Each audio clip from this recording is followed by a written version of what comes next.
Hello everyone, welcome back to my channel. कैसे हैं आप सब लोग? आई होप आप सब लोग बहुत अच्छे होंगे।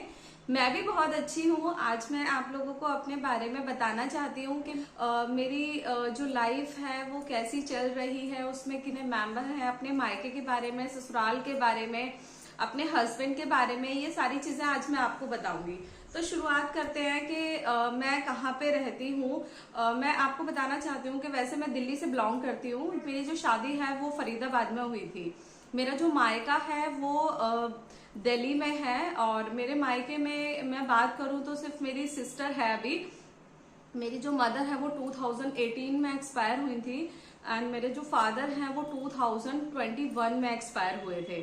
तो दो सिस्टर्स में से जो मेरी बड़ी वाली सिस्टर है उसकी शादी दिल्ली में ही हुई है, एंड मेरी लव मैरिज हुई है, एंड मेरी शादी फरीदाबाद में हुई है। तो फरीदाबाद में मेरे ससुराल में कितने लोग हैं वो मैं आपको बताती हूँ। वैसे तो मेरे ससुराल की फैमिली बहुत बड़ी है, बट हम लोग बात करेंगे सिर्फ अपनी फैमिली की। तो मेरी जो अपनी फैमिली में मेंबर है वो मम्मी है, पापा है, सबसे बड़ी दीदी है, उनकी शादी हो गई है। उसके बाद भैया है, सब मतलब दीदी के बाद भैया हैं, उनकी शादी हो गई है, उनके दो बेटे हैं। उसके बाद सबसे छोटे अमित हैं। अमित मेरे हस्बैंड हैं, जिन्होंने लव मैरिज करी है। वैसे मेरी सिस्टर इन लॉ की भी लव मैरिज ही हुई थी, और मेरी अमित के ब्रदर हैं, उनकी भी लव मैरिज हुई थी। हम तीनों की ही लव मैरिज हुई थी।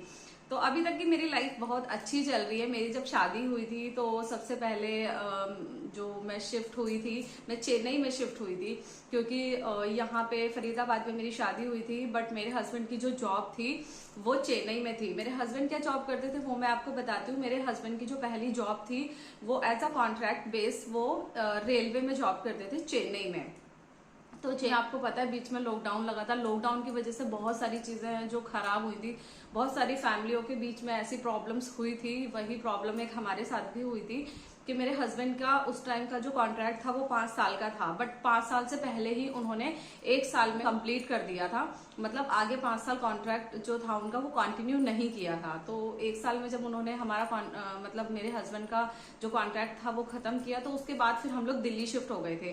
दिल्ली शिफ्ट होने के बाद मेरे हस्बैंड ने आगे की तैयारी करी। जैसे पहले कॉन्ट्रैक्ट बेस था, तो उसके बाद मेरे हस्बैंड ने आके आगे की रेलवे की तैयारी करी।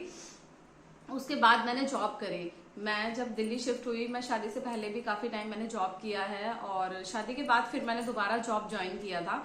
मैंने शादी के बाद भी 1.5 साल तक जॉब करी थी। 1.5 साल जॉब करने के बाद आफ्टर 2 इयर्स मेरे हस्बैंड का जो है वो रेलवे में सिलेक्शन हो गया था। तो उसके बाद मेरे हस्बैंड की गवर्नमेंट जॉब लग गई थी। मैं मानूं तो किस्मत भी हो सकती है मेरी, क्योंकि उससे पहले मेरे हस्बैंड की सिर्फ कॉन्ट्रैक्ट बेस्ड जॉब थी, और शादी के 2 साल बाद मेरे हस्बैंड की रेलवे में जॉब लगी थी। तो मेरे हस्बैंड की जो जॉब लगी थी ना वो मेरे हस्बैंड को मतलब कि स्टेट में नहीं मिली थी, वो उनको मिली थी यूपी में। क्योंकि मेरे हस्बैंड ने फॉर्म भरा था 2018 में, और उनकी जो जॉब लगी थी वो 2023 में। तो फॉर्म कब के उन्होंने भरे हुए थे, बीच में काफी बार रद्द भी हुई थी जो वैकेंसीज निकली थी, तो उसकी वजह से जो है वो पूरा नहीं हो पा रहा था काम। तो अभी मेरे हस्बैंड का जब सिलेक्शन हुआ तो हम लोग अभी यूपी में शिफ्ट हुए हैं। मेरी जो मतलब पूरी फैमिली है, इन लॉज जो मेरे सारे हैं, वो जो फैमिली है वो फरीदाबाद में रहती है। मैं और मेरे हस्बैंड जो है वो यूपी में रहते हैं, मुगल सराय में हम लोग शिफ्ट हुए हैं, क्योंकि मेरे हस्बैंड की जॉब यहीं पर ही है। तो बस इतना ही था अभी तक की मेरी लाइफ में। बाकी आगे जैसे जैसे होता है वो मैं आप लोगों के साथ व्लॉग्स में शेयर करूंगी। हम लोग की फैमिली में क्या क्या होता है, कैसे कैसे होता है, सारी चीजें। अगर आपको मेरी वीडियोस अच्छी लगती हैं तो प्लीज चैनल को लाइक एंड सब्सक्राइब कीजिए। Thank you, bye bye.